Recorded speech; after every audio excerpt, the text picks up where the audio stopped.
Hello, good afternoon. എന്തുണ്ട് വിശേഷം? എല്ലാവർക്കും സുഖമല്ലേ? അപ്പോൾ ഇന്ന് ചെക്ക് ചെയ്യാൻ പോകുന്നത് നിങ്ങളുടെ പേഴ്സണ് ശരിക്കും നിങ്ങളോട് സ്നേഹമുണ്ടോ? നിങ്ങളുടെ പേഴ്സൺ ശരിക്കും നിങ്ങളെ സ്നേഹിക്കുന്നുണ്ടോ? ആത്മാർത്ഥമായി നിങ്ങളെ സ്നേഹിക്കുന്നുണ്ടോ എന്നാണ് നോക്കുന്നത്. അതായത് ഇപ്പോൾ ബ്രേക്കപ്പ് സിറ്റുവേഷനിലുള്ള എൻ്റെ വ്യൂവേഴ്സിന് വേണ്ടിയിട്ടുള്ളൊരു വീഡിയോ ആണ്. ബ്രേക്കപ്പ് മിക്കവാറും ഈ വീഡിയോ കാണുന്ന എല്ലാവരും ബ്രേക്കപ്പിലുള്ള ആളുകളായിരിക്കും, അല്ലെങ്കിൽ no contact, less contact, no contact, അല്ലെങ്കിൽ breakup, total out of control ആയിട്ടുള്ള ആളുകൾ. അപ്പോൾ അവർക്ക് വേണ്ടിയിട്ടുള്ള റീഡിംഗ് ആണ്. അപ്പോൾ നിങ്ങളെ ശരിക്കും നിങ്ങളുടെ പേഴ്സൺ സ്നേഹിക്കുന്നുണ്ടോ എന്നാണ് നമ്മളോട് ചെക്ക് ചെയ്യാൻ പോകുന്നത്. ഓക്കെ,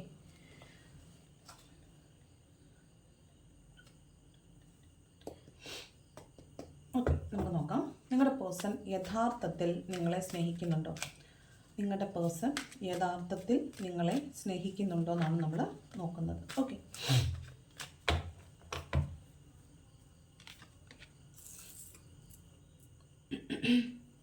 നിങ്ങൾ ബ്രേക്കപ്പിലാണ് നമ്മൾ ഓൾറെഡി പറഞ്ഞല്ലോ. അപ്പോൾ നിങ്ങളുടെ പേഴ്സൺ യഥാർത്ഥത്തിൽ നിങ്ങളെ സ്നേഹിക്കുന്നുണ്ടോ എന്ന് ചോദിച്ചാൽ, നിങ്ങളുടെ റിലേഷൻഷിപ്പിനുള്ളിൽ നിങ്ങൾക്കുള്ളിൽ എന്തൊക്കെയോ പ്രശ്നങ്ങളുണ്ട്. അതുകൊണ്ട് തന്നെ വീണ്ടും ഈ റിലേഷൻഷിപ്പിലേക്ക് വരണോ എന്ന് നിങ്ങളുടെ പേഴ്സൺ ഇപ്പോൾ വളരെ കൂലങ്കഷമായിട്ട് ആലോചിക്കുന്നുണ്ട്. വേണോ വേണ്ടയോ, വന്നാൽ എന്താകും എന്നൊക്കെയുള്ള പലവിധമായ ചിന്തകളിൽ കിടന്ന് ഉഴറുകയാണ് നിങ്ങളുടെ പേഴ്സൺ എന്ന് പറയുന്നത്. അതായത് നിങ്ങളുടെ പേഴ്സൺ ഇഷ്ടമില്ലാത്തത് കൊണ്ടല്ല, പക്ഷേ നിങ്ങളുടെ ഇൻ്റർ പേഴ്സണൽ റിലേഷൻഷിപ്പിനകത്ത് എന്തോ സംഭവിച്ചിട്ടുണ്ട്. അപ്പം അതുകൊണ്ടുള്ളൊരു കൺഫ്യൂഷനിലാണ് നിങ്ങളുടെ പേഴ്സൺ ഇപ്പോൾ ഉള്ളത്. ഓക്കെ, അപ്പോൾ ഫസ്റ്റ് വന്നിരിക്കുന്നത് 2 ഓഫ് വാണ്ട്സിൻ്റെ എനർജിയാണ്. അടുത്ത നോക്കാം.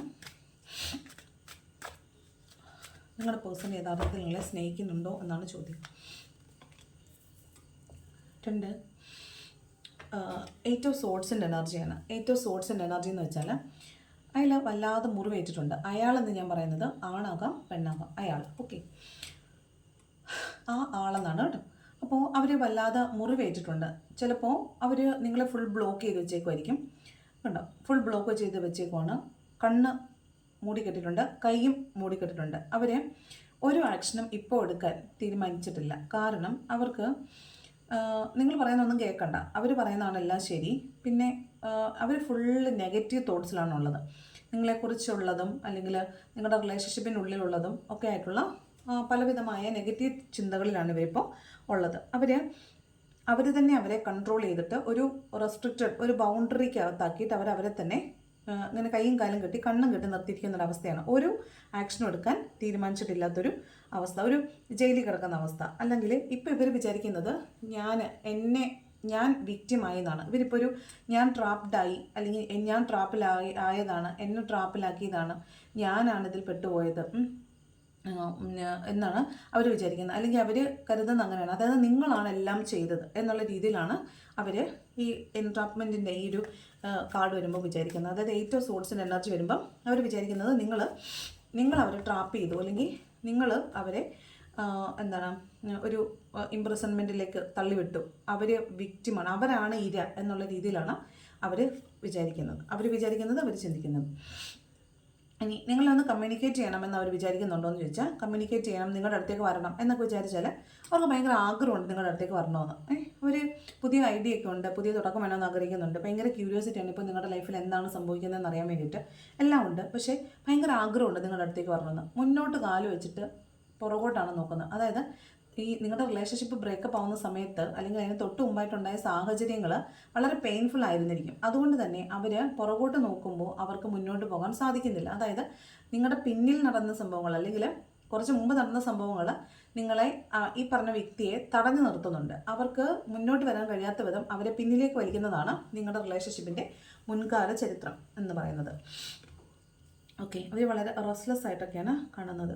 പിന്നെ ഇത് കമ്മ്യൂണിക്കേഷൻ കാർഡാണ് കേട്ടോ. കമ്മ്യൂണിക്കേറ്റ് ചെയ്യണം, ഫോൺ എടുക്കും, ടൈപ്പ് ചെയ്യും, പക്ഷേ ഡിലീറ്റ് ചെയ്ത് കളയും. ഫോൺ എടുക്കും, വിളിക്കാൻ വേണ്ടി ഡയൽ ചെയ്യും, എന്നിട്ട് ഡിലീറ്റ് ചെയ്ത് കളയും. നിങ്ങളെ വിളിക്കത്തില്ല. വിളിക്കണമെന്ന് ഭയങ്കര ആഗ്രഹമുണ്ട്, പക്ഷേ കമ്മ്യൂണിക്കേഷൻ നിങ്ങൾക്ക് തരത്തില്ല.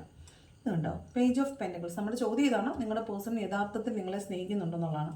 ഇതുണ്ട്, പേജ് ഓഫ് പെൻറ്റക്കിൾസിൻ്റെ എനർജിയാണ്. ഒരു കർഷകനായ ഒരാൾ, അയാൾ ഒരു വിത്തിട്ട് വിതച്ച്, അത് വിത്ത് എന്ന് പറയുന്നത് അയാളുടെ അയാളുടെ ഏറ്റവും വലിയ പ്രതീക്ഷയാണ് ഓരോ വിത്തെന്ന് പറയുന്നത്. ആ വിത്തിട്ട് അയാൾ ആ വിത്തിനെ വെള്ളം നനച്ച് ആദ്യം നിലമൊക്കെ ഒരുക്കി വിതച്ച് വളവിട്ട് എല്ലാം ചെയ്ത് റെഡിയാക്കി അതിൽ നിന്ന് ഫസ്റ്റ് പെന്നി കിട്ടുന്നു. അല്ലെങ്കിൽ ആ വിത്തിനെ അയാൾ ഭയങ്കര മൂല്യവത്തായിട്ടുള്ളൊരു കാര്യമായിട്ടാണ് കാണുന്നത്. ഈ അയാൾക്ക് ഫസ്റ്റ് കിട്ടിയിട്ടുള്ളൊരു കോയിനാണ്, ഒരു ഗോൾഡ് കോയിൻ, അല്ലെങ്കിൽ the first Penny that he has or she has got from his field. അയാളുടെ പ്ലാന്റേഷനിൽ നിന്ന് അല്ലെങ്കിൽ അയാളുടെ പാടത്ത് നിന്ന് അയാൾ കിട്ടിയ ആദ്യത്തെ പെന്നി. അപ്പോൾ അത് അത്രത്തോളം മൂല്യവത്തായിരിക്കും. കാരണം അയാളുടെ ഒരുപാട് നാളത്തെ വർക്കിൻ്റെ പ്രതിഫലമാണിതെന്ന് പറയുന്നത്. അപ്പോൾ അയാൾ എത്രത്തോളം മൂല്യവത്തായിട്ടാണ് ഇതിനെ കാണുന്നത്. അപ്പോൾ നിങ്ങളുടെ പേഴ്സൺ നിങ്ങളെ അങ്ങനെയാണ് കാണുന്നത്. അതായത് ഒരു വേർത്ത്ഫുൾ അല്ലെങ്കിൽ ഒരു ഭയങ്കര പ്രഷ്യസ് ആയിട്ടുള്ള ഒരു സാധനം എന്നാണ്, ഒരു ആളെന്നാണ് നിങ്ങളുടെ പേഴ്സൺ നിങ്ങളെക്കുറിച്ച് വിചാരിക്കുന്നത്. ഓക്കെ, അപ്പോൾ നിങ്ങളുടെ പേഴ്സൺ നിങ്ങളെ യഥാർത്ഥത്തിൽ സ്നേഹിക്കുന്നുണ്ടോ എന്നാണ് ചോദിക്കുന്നത്. ഇതൊക്കെ ആണെങ്കിലും ഇയാൾക്ക് നിങ്ങൾ ഒരുപാട് നിങ്ങൾ ഒത്തിരി കാര്യങ്ങളൊക്കെ അയാൾക്ക് വേണ്ടിയിട്ട് ചെയ്തിട്ടുണ്ടാവും. അയാൾക്ക് വേണ്ടുന്ന എല്ലാം എന്ത് സാഹചര്യങ്ങളൊക്കെ അയാൾക്ക് വേണോ അതെല്ലാം നിങ്ങൾ ഒരുക്കി കൊടുത്തിട്ടുണ്ടാകും. പക്ഷെ എന്നിട്ടും അയാൾ നിങ്ങളുടെ റിലേഷൻഷിപ്പിൽ നിന്ന് ഇറങ്ങി പോയിട്ടുണ്ടാവും. ഓക്കെ, ഇതിൽ കണ്ടുകൊണ്ടിരിക്കുന്ന മിക്കവാറും ഒരുപാട് പേരുടെ റിലേഷൻഷിപ്പ് കാർമിക്കായിട്ട് കാണുന്നുണ്ട്. ഒരു വീൽ ഓഫ് ഫോർച്യൂണിൻ്റെ കാർഡ് കാണുന്നത് കൊണ്ട് തന്നെ ചിലപ്പോൾ നിങ്ങളുടെ ആ ഒരു കാർമിക് സൈക്കിളിൻ്റെ എൻഡാണ് ഇത്. അതുകൊണ്ടാണ് ഈ സെപ്പറേഷൻ ഫേസ് നടക്കാനായിട്ട്, ഈ സെപ്പറേഷൻ ഫേസ് ഇപ്പോൾ നിങ്ങൾ വളരെയധികം വേദനിക്കുന്നതിനൊരു കാരണം എന്ന് പറയുന്നത് ഈ സെപ്പറേഷൻ ഫേസ് വന്നതാണ്. അപ്പോൾ ആ സെപ്പറേഷൻ ഫേസ് എന്ന് പറഞ്ഞാൽ ആ കാർമിക് സൈക്കിളിൻ്റെ എൻഡാണ്. അതുകൊണ്ട് തന്നെയാണ് നിങ്ങൾ ഒരു വല്ലാത്തൊരു ട്രോമയിലെത്തിയിട്ടുള്ളത്. ഇത് തീർച്ചയായും നിങ്ങളുടെ ഒരു റിലേഷൻഷിപ്പിലെ ടേണിംഗ് പോയിന്റ് ആയിട്ടാണ് കാണുന്നത്. അതുപോലെ തന്നെ ഒരു ചേഞ്ച്, ഇനി അങ്ങോട്ടൊരു ചേഞ്ചാണ് വരാൻ പോകുന്നത്. നല്ല കർമ്മം മുമ്പ് ചെയ്തിട്ടുള്ളവർക്ക് നല്ല കാര്യങ്ങൾ നടക്കും, ചീത്ത കർമ്മം ചെയ്തിട്ടുള്ളവർക്ക് ചീത്ത കാര്യങ്ങൾ നടക്കും. അപ്പോൾ ഒരു വീൽ ഓഫ് ഫോർച്യൂൺ, നല്ലത് ചെയ്തവർക്ക് നല്ലത്, ചീത്ത ചെയ്തവർക്ക് ചീത്ത. അപ്പോൾ അങ്ങനെ ഒരു കാർഡാണ് ഇതെന്ന് പറയുന്നത്. നമ്മുടെ ചോദ്യം വീണ്ടും ആവർത്തിക്കുവാണ്, നിങ്ങളുടെ പേഴ്സൺ യഥാർത്ഥത്തിൽ നിങ്ങളെ സ്നേഹിക്കുന്നുണ്ടോ? പേജ് ഓഫ് വാണ്ട്സിൻ്റെ എനർജിയാണ്. പേജ് ഓഫ് വാണ്ട്സ് ആണ്. വാണ്ട് എന്ന് പറഞ്ഞാൽ തന്നെ പാഷനാണ്. പേജ് ഓഫ് വാണ്ട് എന്ന് പറഞ്ഞാൽ അത്യാഹ്ലാദത്തോടുകൂടി ആ വാണ്ടിനെ നോക്കുന്ന ഒരാളാണ്. വളരെ പ്രതീക്ഷയോടുകൂടി അതിനെ നോക്കുന്ന ഒരാളാണ്. എന്ത് റിസ്ക്കും എടുക്കാൻ വളരെ റെഡി ആയിട്ടുള്ള ഒരാളാണ്. ഈ പേജ് എന്ന് പറഞ്ഞ ആൾ, ഈ പേജ് ഓഫ് വാണ്ട് എന്ന് പറഞ്ഞ ആൾ നമ്മളെ ഭയങ്കരമായിട്ട് മോട്ടിവേറ്റ് ചെയ്യുന്ന, നമ്മളെ ഭയങ്കരമായിട്ട് ഇൻസ്പയർ ചെയ്യുന്ന ഒരാളാണ്. ഇയാൾ ഭയങ്കരമായ കഴിവുകളുള്ള ഒരാളാണ്. അതാണ് നിങ്ങളുടെ പേഴ്സൺ എന്ന് പറയുന്നത്. അയാൾ നിങ്ങളെ ഭയങ്കരമായിട്ട് അഡ്മയർ ചെയ്യുന്നുണ്ട്, നിങ്ങളെ ആഗ്രഹിക്കുന്നുണ്ട്, നിങ്ങൾക്ക് വേണ്ടിയിട്ട് കാത്തിരിക്കുന്നുണ്ട്, എന്ത് റിസ്ക് എടുക്കാൻ വേണ്ടിയിട്ട് റെഡി ആയിട്ടുള്ള ഒരാളാണ്. പക്ഷേ ഇയാൾ ഭയങ്കരമായിട്ട് ഫ്രീഡം ആഗ്രഹിക്കുന്ന ആളാണ്. ഈ ഫ്രീഡം ആഗ്രഹിക്കുക എന്നത് പറഞ്ഞാണ് ബേസിക്കലി നിങ്ങളുടെ ഈ റിലേഷൻഷിപ്പിലെ പ്രധാന പ്രശ്നമായിട്ട് വന്നിട്ടുള്ളത്. ഇനി നെക്സ്റ്റ് വന്നിരിക്കുന്നത് 7 ഓഫ് വാണ്ട്സിൻ്റെ എനർജിയാണ്. അതായത് നിങ്ങളുടെ പേഴ്സൺ ശരിക്കും പറഞ്ഞാൽ ഇപ്പോൾ തേർഡ് പാർട്ടി സിറ്റുവേഷനോ അല്ലെങ്കിൽ എന്ത് പ്രശ്നങ്ങൾ കൊണ്ടാണെന്ന് പറഞ്ഞാലും ഇപ്പോൾ ഇവിടെ സംഭവിച്ചിരിക്കുന്നത് ഇയാളൊരു ബൗണ്ടറി സെറ്റ് ചെയ്തിട്ട്, അതായത് നിങ്ങളെ ഫുള്ള് ബ്ലോക്ക് ചെയ്ത് വെച്ചിട്ട് അയാളൊരു ക്യൂബിക്കിളിനകത്ത് കയറിയിരുന്ന് അയാളോട് തന്നെ പ്രതിരോധിക്കുക, അയാളോട് തന്നെ മത്സരിച്ചുകൊണ്ടിരിക്കുകയാണ്. അതായത് ഇപ്പോൾ അയാൾ ചിന്തിച്ചുകൊണ്ടിരിക്കുന്നത് ഓവർ തിങ്ക് ചെയ്തിട്ട് ഇയാൾ തന്നെ ഉണ്ടാക്കിയിട്ടുള്ള കുറച്ച് നെഗറ്റീവ് തോട്ട്സ് ആണ്. ഇതുണ്ടോ, ഈ സെയിം സാധനമാണ്. അതായത് അയാൾ ഇതുവരെ ചെയ്ത എല്ലാ കാര്യങ്ങളും നിങ്ങൾ ചെയ്തതാണെന്ന് വരുത്തി ഒരു വിക്ടിം കാർഡ് ഇറക്കി കളിച്ചിട്ട് അയാൾ ട്രാപ്പിലായി പോയി എന്നുള്ള രീതിയിൽ അയാളുടെ ഇന്നർ തോട്ട്സിനോട് തന്നെ സ്ട്രഗിൾ ചെയ്തുകൊണ്ടിരിക്കുന്നതായിട്ടാണ് ഇവിടെ കാണുന്നത്. അയാൾ മറ്റാരോടുമല്ല, അയാളുടെ ഇന്നർ തോട്ട്സിനോട് തന്നെയാണ് സ്ട്രഗിൾ ചെയ്തുകൊണ്ടിരിക്കുന്നത്. അതോടൊപ്പം അയാൾക്ക് മുൻപുണ്ടായ പല പ്രശ്നങ്ങൾ കൊണ്ടുണ്ടായിട്ടുള്ള ചിന്തകളോടും അയാൾക്ക് പ്രതിരോധിക്കേണ്ടതായിട്ട് വരുന്നുണ്ട്. ഓക്കെ, നെക്സ്റ്റ് 10 ഓഫ് കപ്സിൻ്റെ എനർജിയാണ്. അതായത് നിങ്ങളൊരു ഫാമിലി പോലെ ജീവിച്ച ആളുകളായിരിക്കും. ചിലപ്പോൾ നിങ്ങൾ കപ്പിൾസ് ആവാം, ചിലപ്പോൾ സിംഗിൾസ്, കല്യാണം കഴിക്കണമെന്ന് ആഗ്രഹിച്ച് ജീവിച്ചവരാവാം, പ്രണയിച്ച് വന്നവരാകാം, അതല്ലെങ്കിൽ എക്സ്ട്രാ മാരിറ്റൽ റിലേഷൻഷിപ്പും ആകാം. എന്ത് തന്നെ ആയാലും നിങ്ങളുടെ റിലേഷൻഷിപ്പ് വളരെ ഹാപ്പി ആയിട്ട് വന്നുകൊണ്ടിരുന്ന റിലേഷൻഷിപ്പ് ആയിരുന്നു. നിങ്ങളായാലും നിങ്ങളുടെ പേഴ്സൺ ആയാലും ഈ പണ്ടുണ്ടായിരുന്ന നിങ്ങൾ വളരെ ഹാപ്പി ആയിട്ടിരുന്ന ആ കാലത്തെക്കുറിച്ച് എപ്പോഴും ഓർക്കാറുണ്ട്. അപ്പോൾ ഓർക്കുന്നത് എപ്പോഴാണ് അതിനെക്കുറിച്ചുള്ള ഒരു പെയിൻഫുൾ ആയിട്ടുള്ള സിറ്റുവേഷൻ വരുമ്പോൾ ആ പെയിൻഫുൾ ആയിട്ടുള്ള സിറ്റുവേഷൻ എങ്ങനെ ഉണ്ടായെന്നുള്ള ചിന്തകളുടെ ഏറ്റവും അറ്റം പിടിച്ച് ചെല്ലുമ്പോഴാണ് പണ്ടുണ്ടായിരുന്ന ആ സ്നേഹമുള്ള, നിറമുള്ള, സന്തോഷമുള്ള ആ ദിവസങ്ങളെക്കുറിച്ചൊക്കെ ഓർക്കുന്നത്. അപ്പോൾ വീണ്ടും അവരിപ്പോൾ എന്താ ആലോചിക്കുന്നത്? അവർക്കൊരു റീയൂണിയൻ വേണം എന്നാണ് അവരെ ആഗ്രഹിക്കുന്നത്. അപ്പോൾ നമ്മുടെ ചോദ്യത്തിനുള്ള ഉത്തരം കിട്ടിയിട്ടുണ്ട്. നിങ്ങളുടെ പേഴ്സൺ ശരിക്കും പറഞ്ഞാൽ നിങ്ങളെ സ്നേഹിക്കുന്നുണ്ടോ, ആത്മാർത്ഥമായിട്ട് നിങ്ങളെ സ്നേഹിക്കുന്നുണ്ടോ എന്നുള്ളതാണ് നമ്മുടെ ചോദ്യം എന്ന് പറയുന്നത്. അപ്പോൾ ശരിക്കും പറഞ്ഞാൽ അയാൾ നിങ്ങളെ സ്നേഹിക്കുന്നുണ്ട്. പക്ഷേ നിങ്ങൾക്കിടെ അതിനകത്ത് പ്രധാനപ്പെട്ട ഒരു പ്രശ്നം, നിങ്ങൾക്കിടയിലുള്ള കുറേ പ്രശ്നങ്ങൾ, നിങ്ങൾ തമ്മിൽ സംസാരിച്ച് നിങ്ങളുമായി വഴക്കുണ്ടാകുന്ന സമയത്ത് നിങ്ങൾ പറഞ്ഞിട്ടുള്ള വാക്കുകൾ, അല്ലെങ്കിൽ നിങ്ങൾക്കിടയിൽ ഉണ്ടായിട്ടുള്ള പ്രശ്നങ്ങൾക്കിടയിൽ മറ്റുള്ളവരുണ്ടാക്കിയ ഇൻ്റർഫിയറൻസുകൾ, ഇതെല്ലാം കൊണ്ട് പിന്നെ അയാളുടെ കുറേ ഇന്നർ തോട്ട്സ്, കുറച്ച് വിക്ടിം കാർഡ്സ്, അങ്ങനെയുള്ള കുറേ കാര്യങ്ങൾ കൊണ്ട്, പിന്നെ കാലം നിങ്ങൾക്ക് കരുതി വെച്ചിരുന്ന ചില പ്രശ്നങ്ങൾ കൊണ്ടും, ഇത്രയും കാര്യങ്ങൾ കൊണ്ടാണ് നിങ്ങളുടെ പേഴ്സൺ നിങ്ങളിൽ നിന്ന് അകന്നു പോയിട്ടുള്ളത്. അയാൾ ശരിക്കും ആത്മാർത്ഥമായിട്ട് നിങ്ങളെ സ്നേഹിക്കുന്നുണ്ടോ എന്ന് ചോദിച്ചാൽ നിങ്ങളെ ആത്മാർത്ഥമായിട്ട് സ്നേഹിക്കുന്നുണ്ട്. അപ്പോൾ എല്ലാവരും ചോദിക്കും ഇതിൻ്റെ ഫ്യൂച്ചർ എന്താണെന്ന്. ഇത് കണ്ടോ, ഇവിടെ 2 ഓഫ് പെൻറ്റക്കിൾസിൻ്റെ എനർജിയാണ്. അതായത് അയാൾക്ക് കൺഫ്യൂഷനാണ്, ഞാൻ വരണോ വേണ്ടയോ, കാരണം അവിടെ ഒരു തേർഡ് പാർട്ടി സിറ്റുവേഷൻ ഉണ്ടാകാനുള്ള സാധ്യത ഉണ്ട്. നമുക്കറിയാം ഇവിടെ ഒരു തേർഡ് പാർട്ടി സിറ്റുവേഷൻ എന്തോ എന്നുള്ളത് കൊണ്ടാണ് അയാൾ ഇവിടെ നിന്ന് പോയിട്ടുള്ളത്. പിന്നെ ഇനി എന്ത് വേണം, ഒരു ജഡ്ജ്മെൻറ്റ് നടന്നാൽ മാത്രമേ ഈ റിലേഷൻഷിപ്പ് സക്സസ്സിലേക്ക് വരത്തുള്ളൂ. അയാൾ അതിനുള്ള പ്രാരംഭ നടപടികൾ സ്വീകരിച്ചിട്ടുണ്ട്. ഓക്കെ, അടുത്തത് ക്വീൻ ഓഫ് വാൺസ് ആണ്. അയാൾക്ക് ഭയമുണ്ട്, നിങ്ങൾ അകന്നു പോയോ, നിങ്ങൾ ഭയങ്കരമായിട്ട് സ്ട്രോങ് ആയ ഒരു ലേഡി ആയിട്ട് അല്ലെങ്കിൽ ഒരു പുരുഷനായിട്ടൊക്കെ മാറിയിട്ടുണ്ടാവും. അപ്പോൾ നിങ്ങൾ ഇനി അകന്നു പോയോ എന്നൊരു ഭയം, ആ ഭയം തന്നെയാണ് വീണ്ടും കാണുന്നത്. 9 ഓഫ് വാൺസ്, അയാൾക്ക് ഭയമാണ്. ഇനി എന്താ വരാൻ പോകുന്നത്, ഒരു പുതിയ തുടക്കം. അയാൾ ഒരു പുതിയ തുടക്കത്തിന് വേണ്ടി വെയിറ്റ് ചെയ്യുവാണ്. അതായത് നിങ്ങളുടെ മുറിവുകളൊക്കെ ഉണങ്ങി നിങ്ങളെല്ലാം ഒന്ന് പാച്ചായി കഴിയുമ്പോൾ നിങ്ങളിലേക്ക് തിരിച്ചു വന്ന് ഒരു പുതിയ തുടക്കം വേണമെന്നാണ് അയാൾ ആഗ്രഹിക്കുന്നത്. അപ്പോൾ ഇത്രയും കാർഡുകൾ കടന്നുപോയ സമയം എടുക്കും നിങ്ങളുടെ റിലേഷൻഷിപ്പ് ബാക്ക് ടു നോർമൽ ആകാൻ വേണ്ടിയിട്ട്. അപ്പോൾ കാത്തിരിക്കുക. നിങ്ങൾക്കുള്ളതാണെങ്കിൽ നിങ്ങളിൽ തന്നെ എത്തിച്ചേരും. ഓക്കെ, നിങ്ങൾക്കുള്ളതാണെങ്കിൽ നിങ്ങളിൽ തന്നെ എത്തിച്ചേരും. കഴിഞ്ഞ ദിവസം ഒരു വീഡിയോയിൽ ഒരാൾ ചോദിച്ചിട്ടുണ്ടായിരുന്നു, കാർമിക് റിലേഷൻഷിപ്പ് ആണെങ്കിൽ വീണ്ടും റീയൂണിയൻ പോസിബിൾ ആണോ എന്ന്. കാർമിക് റിലേഷൻഷിപ്പുകൾ നമ്മളിലേക്ക് വരുന്നത് നമ്മളെ ചില ലെസൺസ് പഠിപ്പിക്കാൻ വേണ്ടിയിട്ടാണ്, ചില പാഠങ്ങൾ പഠിപ്പിക്കാൻ വേണ്ടിയാണ്. അപ്പോൾ ആ പാഠങ്ങൾ പഠിച്ചു തീരുമ്പോൾ ഈ കാർമിക് റിലേഷൻഷിപ്പുകൾ ഫെയ്ഡായി പോകാനാണ് സാധ്യത. ചില റിലേഷൻഷിപ്പുകൾ നമ്മളിൽ നിലനിൽക്കും, അതിൻ്റെ ഒരു നെക്സ്റ്റ് ലെവലിലേക്ക് വന്നിട്ടുണ്ടായിരിക്കും. കാരണം ഒരു റിലേഷൻഷിപ്പ്, ഒരു പ്രണയം ആണ് നിങ്ങൾ രണ്ടുപേരും തമ്മിലുള്ളതെങ്കിൽ ആ പ്രണയത്തിൽ ഒരു സെപ്പറേഷൻ ഫേസ് വരും. ആ സെപ്പറേഷൻ ഫേസിൽ നിങ്ങൾ ഭയങ്കരമായി വേദനിക്കും. അപ്പോൾ നിങ്ങൾ കുറേ ലെസൺസ് പഠിക്കും, നിങ്ങൾ ഭയങ്കര ഗ്രോ ചെയ്യും. രണ്ടുപേരും പേഴ്സണലി ഭയങ്കരമായിട്ട് ഗ്രോ ചെയ്യും. നിങ്ങൾ രണ്ടുപേരും സ്പിരിച്വൽ പേഴ്സൺസ് ആകും. രണ്ടുപേരുമല്ല, നിങ്ങൾ എന്തായാലും സ്പിരിച്വൽ പേഴ്സൺ ആകും. നിങ്ങൾ ഒരുപാട് ഗ്രോ ചെയ്യും, ഒരുപാട് ലെസൺസ് ലേൺ ചെയ്യും.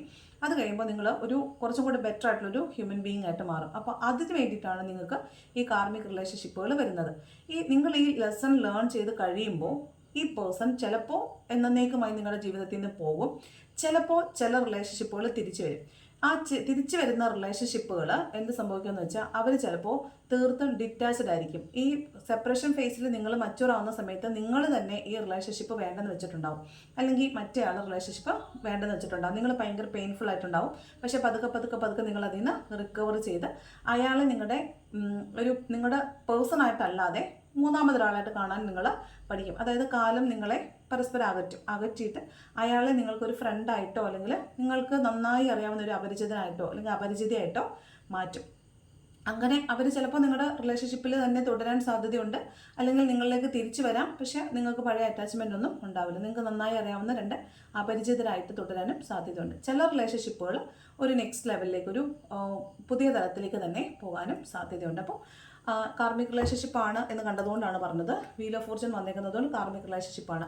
അപ്പോൾ ചിലപ്പോൾ ചോദിക്കും, കാർമിക് റിലേഷൻഷിപ്പ് എത്ര നാൾ നിലനിൽക്കും? ചിലപ്പോൾ ആഴ്ചകൾ, ചിലപ്പോൾ മാസങ്ങൾ, ചിലപ്പോൾ വർഷങ്ങൾ, ചിലപ്പം പതിറ്റാണ്ടുകൾ പോലും നിൽക്കും. 10, 20, 30 വർഷം കഴിഞ്ഞിട്ട് ഡിവോഴ്സായി പോകുന്ന ഭാര്യ ഭർത്താക്കന്മാരെ കണ്ടിട്ടില്ലേ? അവരൊരു കാർമിക് റിലേഷൻഷിപ്പിലായിരുന്നെങ്കിൽ അവർ ചിലപ്പോൾ 30, 40 വർഷം കഴിഞ്ഞതിന് ശേഷമാണ് ഇവർക്ക് ആ കാർമിക് ലെസൺസ് എല്ലാം പഠിച്ചു തരുന്നത്. അപ്പോൾ അവർ സെപ്പറേറ്റഡ് ആകാൻ സാധ്യതയുണ്ട്. അപ്പോൾ അങ്ങനെ ഒത്തിരി പ്രായമായിട്ടൊക്കെ ഡിവോഴ്സ് കൊടുക്കുന്നവരെ കണ്ടിട്ടില്ലേ? അപ്പോൾ അങ്ങനെയൊക്കെ സെപ്പറേറ്റഡ് ആയിട്ട് ജീവിക്കുന്നതൊക്കെ ഇങ്ങനെയുള്ള കാർമിക് റിലേഷൻഷിപ്പിൽ പെടുന്നവരാണ്. ചിലരെ നിങ്ങൾ കണ്ടിട്ടില്ലേ, കുറച്ച് ദിവസത്തെ പരിചയം കാണത്തുള്ളൂ, പക്ഷേ അവർ പെട്ടെന്ന് കല്യാണം കഴിക്കും, എന്നിട്ട് പെട്ടെന്ന് അകന്നു പോകും. അപ്പോൾ അവിടെ ഒരു സെപ്പറേഷൻ ഫേസ് വരും. അതും കാർമിക് റിലേഷനാണ്. അപ്പോൾ അങ്ങനെ കാർമിക് ആയിട്ടുള്ള റിലേഷൻഷിപ്പുകൾ വന്നിട്ട് അകന്നു പോയാൽ പിന്നെ അവർ തമ്മിൽ കൂടാനായിട്ട് പ്രയാസമാണ്.